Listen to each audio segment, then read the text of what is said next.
আমি বেগুনের কোপ্তা কারি করার জন্য এই যে এই বেগুনটাকে এই উনুনের মধ্যে পোড়া দিয়ে দেব।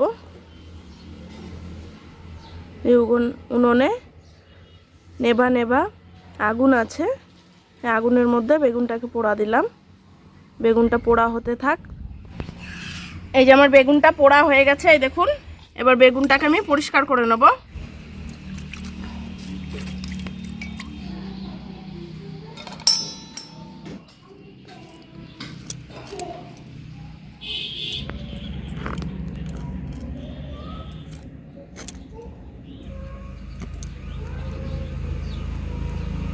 এই যে বেগুনটাকে ভালোভাবে পরিষ্কার করে নিয়েছি। এবার আমি দেখি বেগুনের ভিতরে পোকা টোকা কিছু আছে নাকি। বেগুনটা তো ভালোই ছিল দেখতে, না কোনো পোকা টোকা নেই।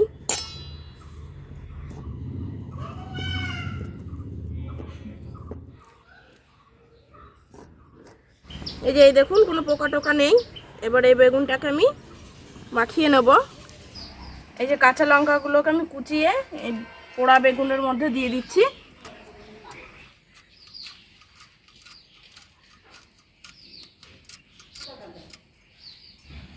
পেঁয়াজ কুচি দিয়ে দেবো, দেবো সামান্য একটু হলুদ গুঁড়ো আর দেবো লবণ।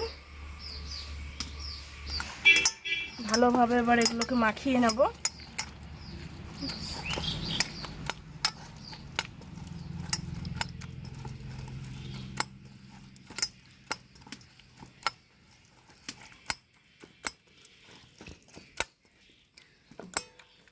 এবার দেবো বেসন।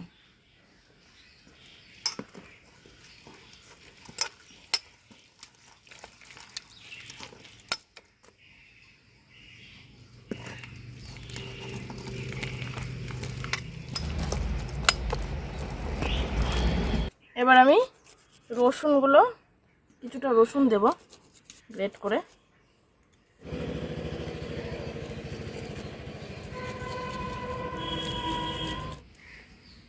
এই যে আমার মাখানো হয়ে গেছে। এবার আমি এগুলো বড়া ভেজে নেব। এই যে কড়াই গরম হয়ে গেছে, এবার কড়াইয়ের মধ্যে আমি দিয়ে দেব সাদা তেল। তেল গরম হয়ে গেছে, এবার আমি বড়াগুলো দিয়ে দেবো।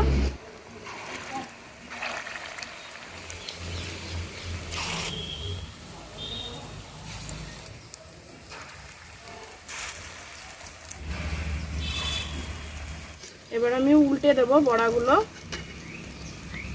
অল্প আছে আমি ভাজছি।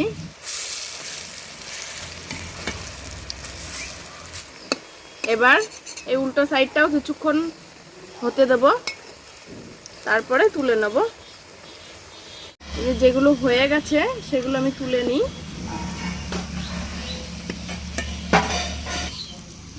এগুলো আর একটু হোক, তারপরে তুলে নেব।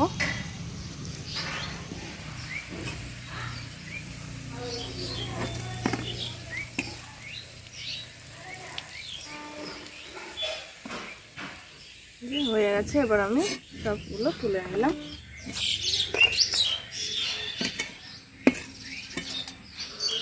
কড়াইতে তেল দিয়ে দিয়েছি, তেলটা গরম হয়ে গেছে। এবার আমি আলুগুলো দিয়ে দেবো ভাজার জন্য। আলুর মধ্যে একটু লবণ দিয়ে দিচ্ছি আর একটু হলুদ।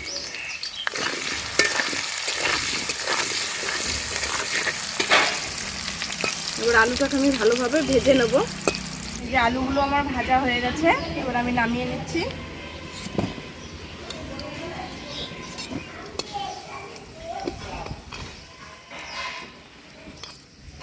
তেল গরম হয়ে গেছে, তেলের মধ্যে দিয়ে দিচ্ছি জিরে, শুকনো লঙ্কা আর তেজপাতা। দিয়ে দেবো পেঁয়াজ কুচিটা।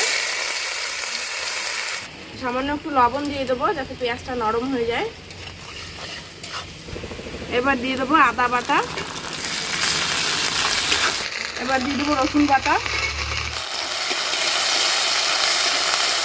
এবার দেবো টমেটো কুচিটা।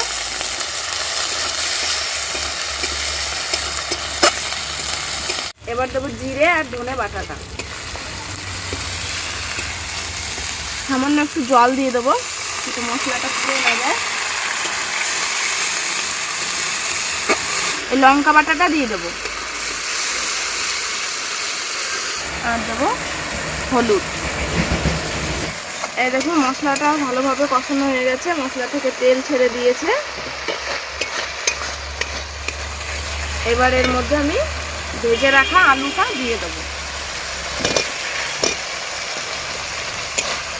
আলুটা দিয়ে একটু নাড়াচাড়া করে নেব, তারপরে জল দিয়ে দেবো। এই যে আলু দিয়ে আমি কষিয়ে নিলাম, এবার আমি জল দিয়ে দেবো।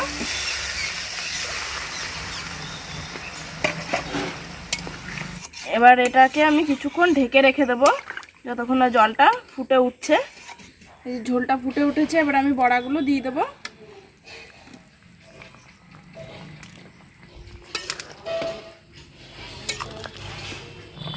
এবার সামান্য একটু ঘি দিয়ে দেবো। এবার আর একটু ফুটে উঠলে আমি নামিয়ে নেব। এই যে আমার হয়ে গেছে, এবার আমি নামিয়ে নিচ্ছি।